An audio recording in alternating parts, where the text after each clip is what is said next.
అందరికీ నమస్తే. Welcome to టీమాజం. నేను మీ వెంకటేష్ తెనాలి. ఇప్పుడు ఒక ముగ్గురున్నారు.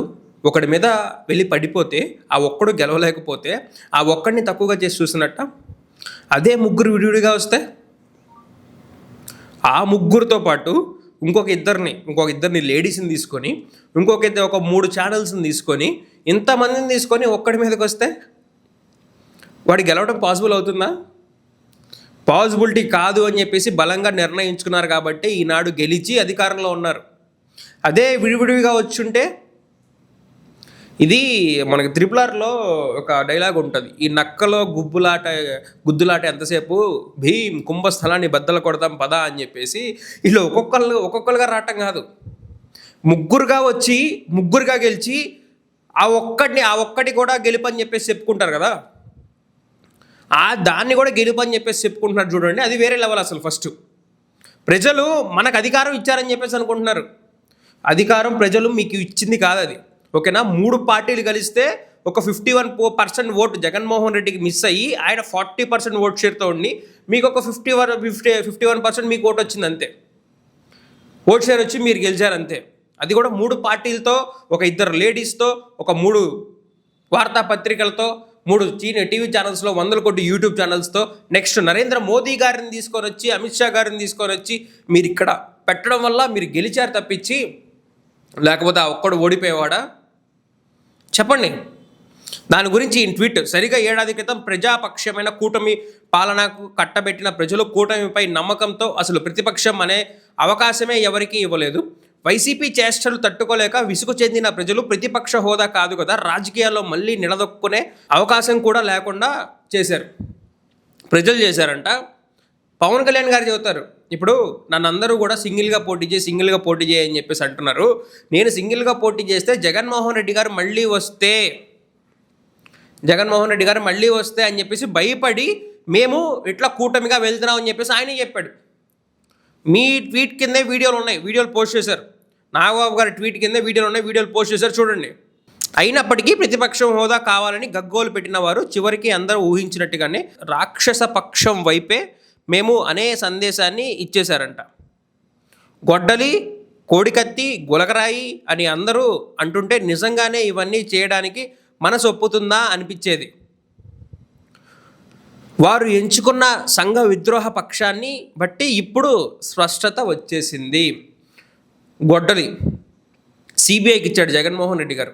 అది మీరు 2014 నుంచి 19 వరకు తెలుగుదేశం పార్టీతో మీరు అలయన్స్లో ఉన్నప్పుడు జరిగితే దాన్ని ఏం చేయాలి? మీరు అలయన్స్లో ఉన్నప్పుడు జరిగింది. జగన్మోహన్ రెడ్డి గారిని తీసుకెళ్ళి లోపల ఇస్తే 2019 ఆయన గెలిచేవాడు కాదు కదా. మీరు ఎందుకు చేయలేపారు? ఎందుకు సిబిఐకి ఇవ్వలేపారు? అప్పుడు కేసు సిబిఐకి ఇస్తుంటే ఎందుకు అడ్డుపడ్డారు? రాష్ట్రంలోకి సిబిఐ ఎందుకని చెప్పేసి మాట్లాడింది ఎవరు? అప్పుడు 2 ఆటోలు కట్టుకొని తిరిగారు అక్కా చెల్లెళ్ళు ఇద్దరు. ఆ అక్కా చెల్లెళ్ళు ఇప్పుడు ఎక్కడున్నారు? ఈనాడు ఆటోలు కట్టుకొని ఎందుకు తిరగట్లేదు? మా బాబాయ్ కేసు చూడండి, సాల్వ్ చేయండి అని చెప్పేసి ఈ కూటమి ప్రభుత్వాన్ని ఎందుకు వాళ్ళ చుట్టూ తిరగట్లేదు? మళ్ళీ రేపు ఎలక్షన్స్ టైం గుర్తుకొస్తుందా? కోడి కత్తి తను భయపడి తను అలా చేయడానికి వెళ్ళినా, లేకపోతే ఇంకోటి చేయడానికి వెళ్ళినా కానీ తన జీవితంలో 5 సంవత్సరాలు పోయినాయి. ఇప్పటికైనా నిరూపించి తనకి ఏదైనా న్యాయం చేస్తారా, లేకపోతే ఇంకోటి చేస్తారా, లేకపోతే ఇలా బురద జల్లుతూనే ఉంటారా అన్న చేయండి. గులకరాయి ఎంతలా ఉప్పు కట్టింది అప్పుడు చూసారా? జగన్మోహన్ రెడ్డికి ఇంత గులకరాయి తగిలితే రాష్ట్రం అంతా ఊగిపోద్ది. సుగాలి ప్రీతికి ఒక ఆడబిడ్డకి అన్యాయం జరిగితే ఎవరికి పట్టదు అని చెప్పేసి అన్న సందేశం ఇచ్చిన పవన్ కళ్యాణ్ గారిని ఇప్పుడు సుగాలి ప్రీతి కేసు ఏమైంది? నాగబాబు గారు అని వస్తుంది. ఇంకా అంతకుమించి ఏదో మీడియాలో ఉన్నాం కాబట్టి మాట్లాడుతున్నాం. అట్లా ప్రజలైతే అట్లా మాట్లాడట్లేదు బయట. ఇప్పుడు ఆ సుగాలి ప్రీతి కేసు ఏమైంది? ఇప్పుడు ఈ రోజు ఎందుకు పక్కన పెట్టేశారు? వచ్చే సంవత్సరం అయింది. మనం అధికారంలోకి వచ్చిన తర్వాత ఫస్ట్ కేసు సుగాలి ప్రీతి. 30,000 మంది అమ్మాయిలను అడ్డం పెట్టుకొని అధికారంలోకి వచ్చారు. గుర్తుపెట్టుకోండి, అమ్మాయిల్ని అడ్డం పెట్టుకొని అమ్మాయిలతో చేయి కలిపి అధికారంలోకి వచ్చింది. ఇప్పుడు ఎవరికి న్యాయం చేస్తున్నారు? అటుపక్క ఇద్దరక్క చెల్లెలకి న్యాయం చేశారా? ఇప్పుడు 30,000 మంది అమ్మాయిలను ఎంతమందిని తీసుకొచ్చారు? సుగాలి ప్రీతి కేసు ఏమైంది?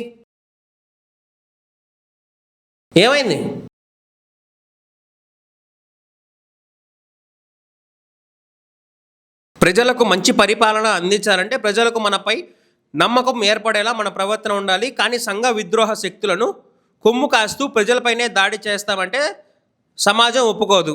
ఆంధ్రప్రదేశ్ రాష్ట్రానికి పీడా విరగడ ఏడాది అయిందంట. నిజంగా మాస్టర్ గ్రౌండ్ రియాలిటీ చెప్తున్నాను నేను. మీరు గ్రౌండ్లోకి మీరు వస్తారంటే రండి, నాగబాబు గారు లేకపోతే లోకేష్ బాబు గారిని తీసుకొని వస్తారంటే రండి, చంద్రబాబు నాయుడు గారిని తీసుకొని వస్తారంటే రండి, నేను తీసుకెళ్తా. ఏ ఒక్క పంటకైనా రైతుకి గిట్టుబాటు ధర వచ్చిందా కనుక్కుందాం. ఏ ఒక్క పంటకైనా సరే తను లాభపడ్డా అందరి బ్యాంక్ అకౌంట్లో తీసుకుందాం. అప్పుడు 2024 కల్లా వాళ్ళ బ్యాంక్ అకౌంట్లు ఎంత ఉన్నాయి, ఇప్పుడు ఎంత ఉన్నాయి, వాళ్ళ పరిస్థితి ఏంటి, ప్రతి ఒక్కటిని కనుక్కుందాం. వ్యాపారాలు బాగున్నాయా, జిఎస్టీ కలెక్షన్స్ చూస్తే అర్థం కావట్లా. వ్యాపారాలు బాగున్నాయా లేవో, బిజినెస్లు బాగున్నాయా లేవో. వాళ్ళకి బిజినెస్లు బాగుంటే జిఎస్టీ కలెక్షన్స్ పెరుగుతాయి కదా, ఎందుకు పెరగట్లా? మరి ఎంప్లాయ్మెంట్ ఉందా? జిఎస్టీ కలెక్షన్స్ లేకపోతే ఎంతమందికి ఉద్యోగాలు ఇచ్చారు, ఎన్ని ఉద్యోగాలు తీసేశారు, ప్రభుత్వానికి ఎన్ని విధాలుగా ఆదాయం పక్కబడుతుంది. అంతకుముందు ఇసుక వల్ల ప్రభుత్వానికి 700 కోట్ల ఆదాయం వచ్చేది, ఇప్పుడు ఏది ఆదాయం ఎవరికి వెళ్తుంది? వైన్ షాప్స్ మీద ఎవరికి వెళ్తుంది?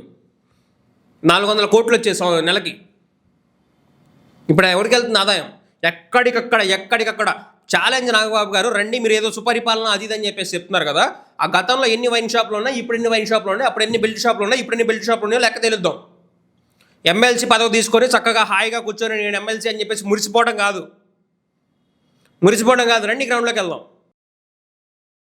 స్వర్ణాంధ్రకు శ్రీకారం చుట్టూ ఏడాది, గ్రామాల్లో సమూలన మార్పులకు ఏడాది, సుస్థిర పాలనకు సమగ్రాభివృద్ధి, కలిసి వేడుకలు జరుపుకుందాం, కూటమి ప్రభుత్వానికి జేజేలు కొడదాం, జై జనసేన, జై పవన్ కళ్యాణ్, జై హింద్. ఇక్కడ చంద్రబాబు నాయుడు గారి పేరేది?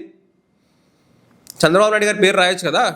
ఆరోగ్యం బాగుండాలంటే సైకిల్ దొక్కాలి, లేకపోతే ఆంధ్రప్రదేశ్ బాగుండాలంటే సైకిల్నే దొక్కాలని చెప్పి ఇచ్చిన స్టేట్మెంట్లు ఏమైనాయి? చంద్రబాబు నాయుడు గారి పేరు ఎందుకు రాయాలా? ఇక్కడ కూటమిలోనే కదా. జై తెలుగుదేశం అనాలి కదా మీరు, జై బీజేపీ అనాలి కదా, జై జనసేన, జై పవన్ కళ్యాణ్, జై హింద్ అని ఎందుకు అన్నారు? అది మీకే వదిలిపెట్టేస్తున్నాం. కింద తెలుగు తమ్ముళ్ళు ఆల్రెడీ కామెంట్స్ పెట్టుంటారు. అది నాగబాబు గారి ట్వీట్ అనమాట. ఆంధ్రజ్యోతి న్యూస్ పేపర్లో దీని గురించి ఒక క్లియర్గా వచ్చింది.